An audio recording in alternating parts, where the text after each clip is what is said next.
WSAV, the station that's on your side. You're watching News 3 today. Good morning, everyone. I'm Kim Gusby. And I'm Ben Katko. Thanks for joining us here on News 3 today. I mean, there are better days outside, but, not so bad right now. Outside, yeah. Yeah, it could be worse. Look, take a look at that. Not so bad. Not so bad at all. Really? Well, get outside now. Are you serious? Okay, here's your intro. Kyle Dennis, tell us what we can expect today. Well, we're looking at hit or miss showers and storms. So it really depends on where you are. Some of you may think it's going downhill. Others, you may get away with just a few peaks of sunshine and a mostly cloudy sky. But you can see there's a lot of moisture building to our south. While Alberto is a weakening depression up in the Midwest, it's still indirectly causing issues for us because it's lifting all of this tropical moisture into our area. Now, right now, our live radar pretty quiet. We have a couple of showers trying to develop out into parts of Tattnall County and right along the coast of Jasper County. Right now, we're seeing a little blip on the radar, but nothing real significant just yet. Over the next few hours, though, I do think we will start to see the daytime heating help fuel these showers and storms. And some of them could produce some very heavy downpours, gusty wind, and lightning. 80 in Savannah, 84 Richmond Hill, is 83 in Glenville, 82 Statesboro, and 81 degrees right now on Hilton Head. By the way, rip current risk is now pretty much over, so the wind that we saw well out ahead of Alberto has subsided, the water has calmed down, so it may be safe to get in the water, but still not a fantastic beach day. Not a lot of sunshine, and there could be a spotty shower, although I think most of the rain will be inland today. So we'll talk more about that, and also a big pattern change, one that I think you're going to like coming up in the 7-day forecast. All right, we can't wait. Thanks About for the time. time. Happening overnight, fire destroys a Savannah home, leaving one child dead and several others injured. We are now told that 20 people are without a place to live. News 3's Danny Dykes joins us live from that apartment on Graydon Street this morning with the latest. Danny, good morning. Ben and Kim, you can still see some of the charred marks on the bricks and debris left over from the fire. Neighbors say that a 5-year-old girl lost her life on the ground floor where the fire initially started. I spoke with one family living there who said the fire sparked some painful memories. It's like my heart went back 4 years ago about my grandsons. I'm ready to cry. Melody Salter is holding back tears after waking up Wednesday to her personal nightmare. We was all laying down in the bed, and it wasn't for the guy banging on the door, talking about the fire. It could have been worse than what it was. A fire burst through Salter's apartment building on Graydon Street just after 1 o'clock. Flames were pouring out from the bedroom on the ground floor apartment. Crews say a 5-year-old girl was still trapped inside. Salter and her family narrowly escaped. Mother was calling for where her baby at. We was nervous. I was nerve-wracking. Everybody was crying because we didn't know where everybody was at. 4 children were injured and sent to the hospital. 2 of the kids were severely burned and taken to the burn center in Augusta. The little girl in the bedroom did not survive. I was feeling crazy because this happened to me 4 years ago. I lost 2 kids before in the fire, so I was trying to do everything in my power to make sure they got out safe. My kids those could have been my kids again, and then I just would have lost it. Now clutching to the relief her family is safe, Brown prays for the family reliving her grief. We just trying to figure out where to go now because we don't have nowhere else to go. It's a loss, and my heart goes out to the family. Got to go on from there like we did before.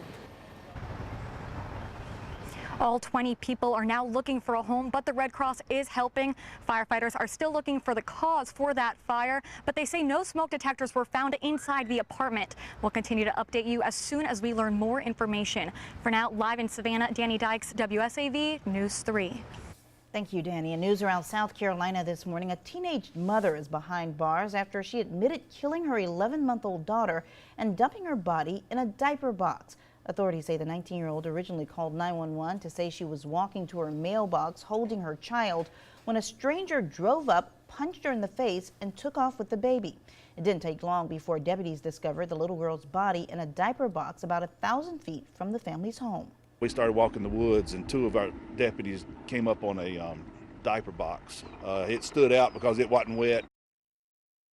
The mother, Brianna Lewis, is charged with filing a false police report. She's also expected to be charged with the child's murder. An autopsy on the baby is scheduled for later today. Funeral arrangements are now finalized for the Savannah police officer killed in the line of duty. Officer Anthony Christie's patrol car was hit by a tractor trailer while he was directing traffic after a crash on I-16 early Friday morning. Visitation is tomorrow and Friday from 10 to noon and 4 to 7 at Fox and Weeks on Hodgson Memorial Drive. Everyone is welcome there. The funeral service is Saturday at 2 at Compassion Christian Church on Al Henderson Boulevard. There is a viewing from noon to 1:30. A motorcade will follow that. There will be some road closures during the procession. We'll talk about those later in the week. The community is invited to show their respect for Officer Christie by lining the motorcade route. We do have the map for that at WSAV.com/Officer Christie. In a WSAV Operation Safe Children report, look again. The message is simple, but forgetting could be deadly. Governor Nathan Deal and Georgia's First Lady are reminding everyone to look in your back seat and never leave a child alone inside a vehicle. Since 2010, 17 children have died due to heat stroke in Georgia after they were left inside a hot car. 4 children died last year alone. Governor Deal, along with First Lady Sandra, are urging everyone to look again. They say it's much more than a campaign. It's about saving the lives of children. Deal says people should have a heightened awareness of the dangers of leaving children unattended in vehicles. We're told that their body temperature rises about 3 to 5 times faster than the body temperature of an adult. You know, we carried those babies for 9 months, and the last thing we want to do is lose them to carelessness. The First Lady also says it may help to place something like your shoe or your purse in the back seat that will remind you to look again. We have a lot of important information on how to keep your children safe this summer on our website. We cover everything from water safety to proper car seat installation.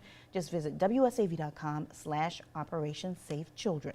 In news you need to know this morning, time is running out to apply for a discount on the new Savannah fire fee. The flat fee for a single-family home is $250. If you have safety devices like smoke detectors or fire extinguishers, you could get a 5% discount per item. Keep in mind, though, the deadline to submit an application is this Friday.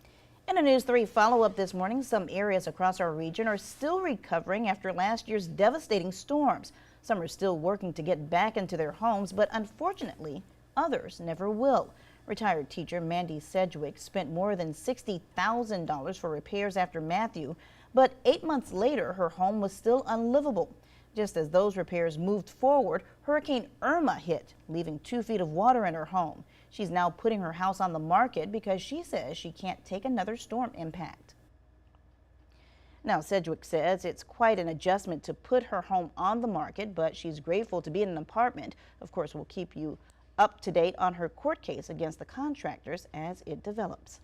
The search for Savannah's next police chief is ongoing. The job posting was closed this week after a total of 67 applications were received. 2 of them came from within the department. The city manager says he hopes to have a new chief in place by the end of the year.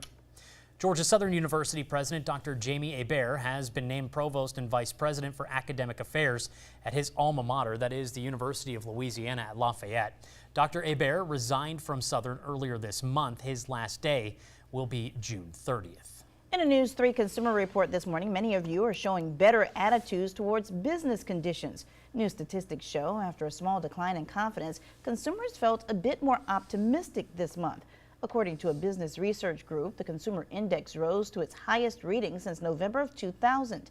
The index measures both assessment of current economic conditions by shoppers and their expectations for the next 6 months.